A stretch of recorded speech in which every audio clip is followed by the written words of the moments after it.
Hi guys, Deka here. This is part 3 of our Terresha Explosive Blast guide, and in this video I want to show you the playstyle of this build in Crater Rift. In a Crater Rift. I'm fully aware that this build is not the best build for pushing Crater Rifts, but sometimes I want to give myself a little bit of competition and try out some stuff. So I decided to make this video.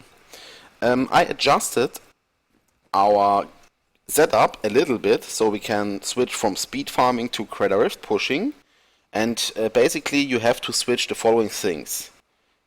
You have to switch the Bane of the Powerful to the Bane of the Stricken, that you are able to defeat the Rift Guardian in a reasonable time.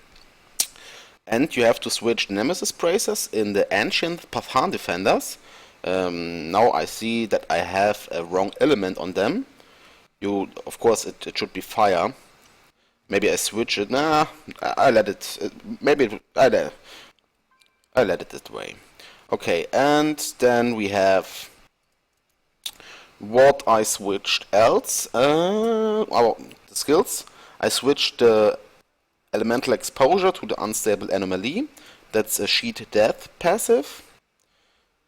Then I switched to something else. Let's see.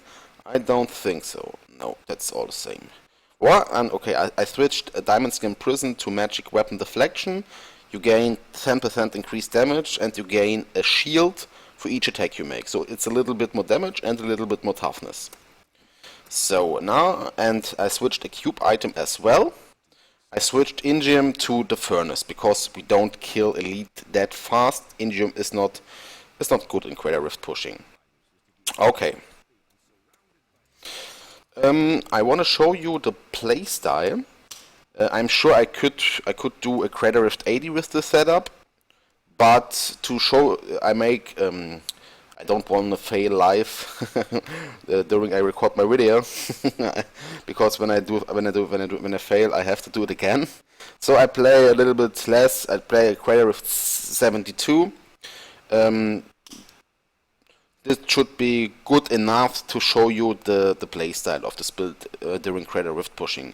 Okay, I put Explosive Blast and Frozen Mist on Numlock. Then we play a Crater Rift 72 start. Activate Magic Weapon and Energy Armor.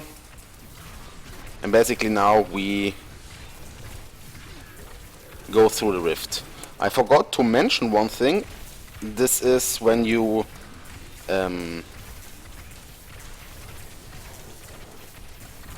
I have switched the Nemesis Bracers to the Ancient Pathan Defenders, the so-called APDs. This Bracers give me toughness when I stun an enemy. And I have the Teleport Rune Calamity, which also stuns an enemy when you teleport into them.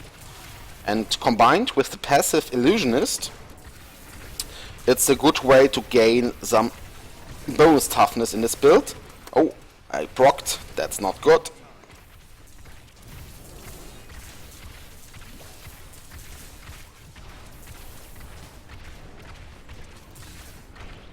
You can, every time you get a lot of damage, you have to teleport into a big group of enemies.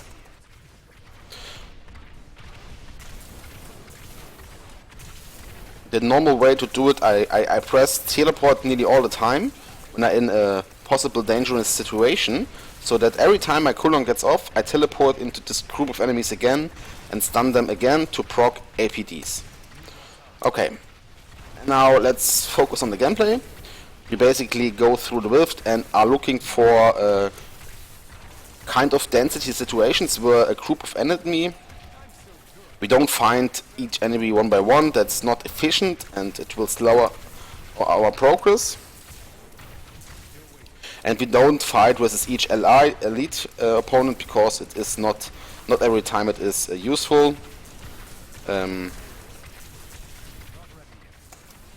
Yeah, we run through the rift, and when there is some density, we fight. This is not a good rift. The thrift is kind of shitty, but we will complete it anyway. That's the reason why I choose 72 and nothing higher. Okay, this map can be really good. It has a lot of large areas and we can easily find big groups of enemies.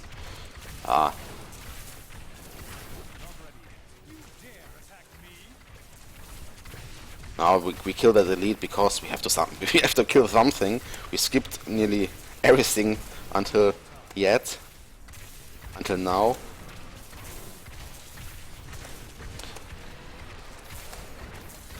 By the way, you can increase. Wait.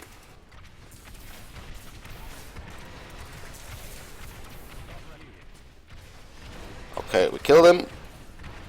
Let's kill this trash here.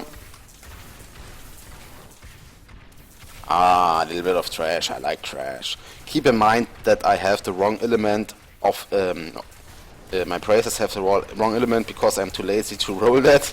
So I decided to to lose 20% damage. But my Paragon is kind of high, so it should be okay.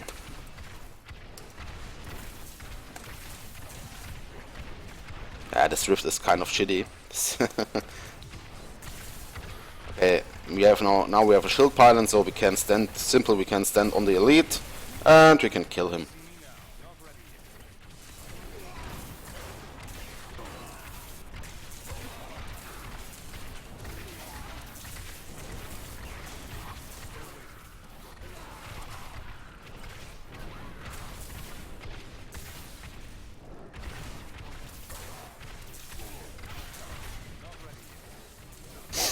I recommend to have 60% cooldown reduction when you play this build without Ingium. Your damage is not that when you have Ingium and speed farming, your damage is absolutely insane. The damage is a bit lower when you play without Ingium. But for example, you could play speed farming with Aether Walker. You have the mobility and you are not Ingium. You have not to rely on Ingium. But that is the other topic. Now we are pushing Crater Rifts. We go slowly to the rift, we see a big group of enemies, we keep a bit slowly, and then we teleport into this shit, and simply press all the time teleport, so you all the time stun the enemies. When you I knew it. When you are in a difficult situation, it's super important to press teleport all the time. Oh no, I could die. No. Super dangerous with the Khan. I should have skipped these. We died. Not good. Keep in mind, every time you die, you have to reactivate your energy armor and magic weapon. Now I will kill them. When you are in dangerous situations like this, you can time your attacks with your convention of elements. I simply wait for cold. I know the next roll is fire, so I jump right now in and he is dead. That's yes. That's sometimes useful to align your powerful attacks with the convention of elements, especially when you are in a dangerous situation where you could die. You are not sure, so you can simply do that.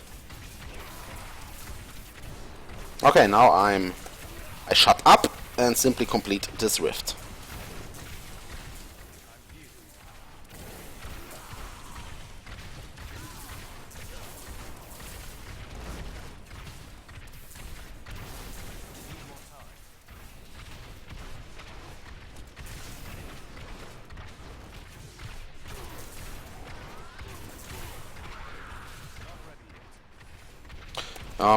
That was the power pylon. You should not take that immediately like me. You should scout for an elite, or when even possible for a bigger group of elites, or when you're near the Rift Guardian, you should save it for the Rift Guardian.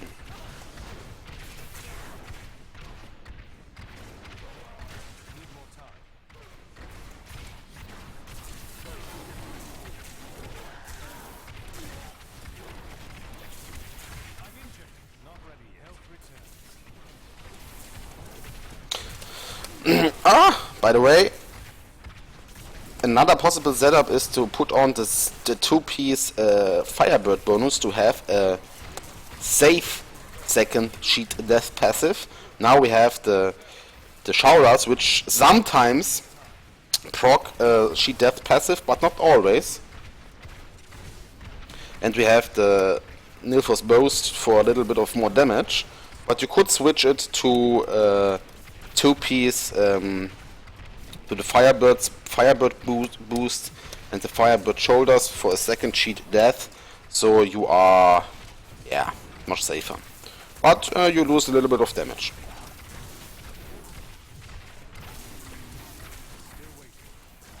We could die. Teleport away.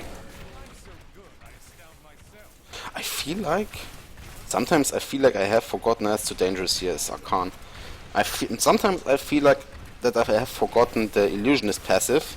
Now it's okay, because normally it should reset your teleport cooldown all the time when you are in this kind of situations.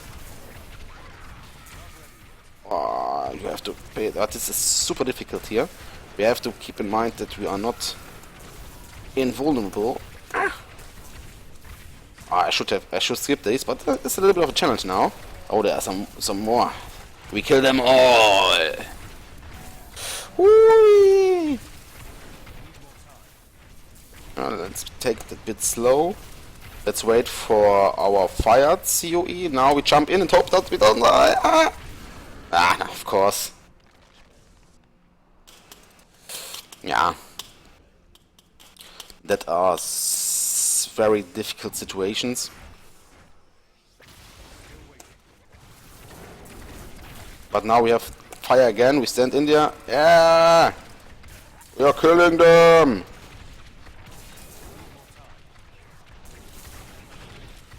We are near to the boss. I think when we kill these elites, the boss will spawn. Now I stay in there because it's fire. I know it's super dangerous. And now I take it a bit slowly.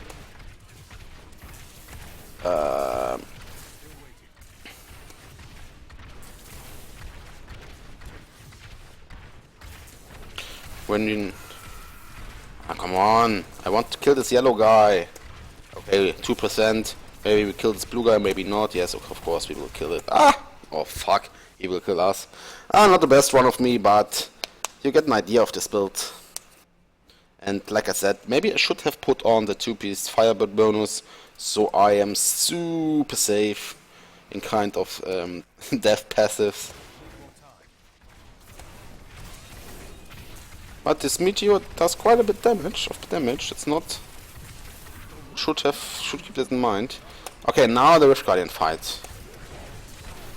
One thing to keep in mind, you should always fight versus him when your COE is on fire, no matter what. The other time you can move around and dodge his attacks when necessary, but I see I can tank his stuff.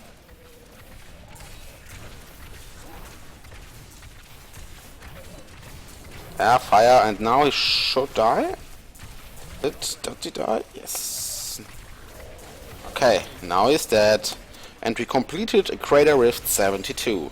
That means, from now on, they can drop primal ancient items like, for example, this one. Or this one. Okay, yeah. That was the gameplay video of Crater Rift pushing with the Thrasher explosive blast builds. I hope you have fun with the build. Bye guys.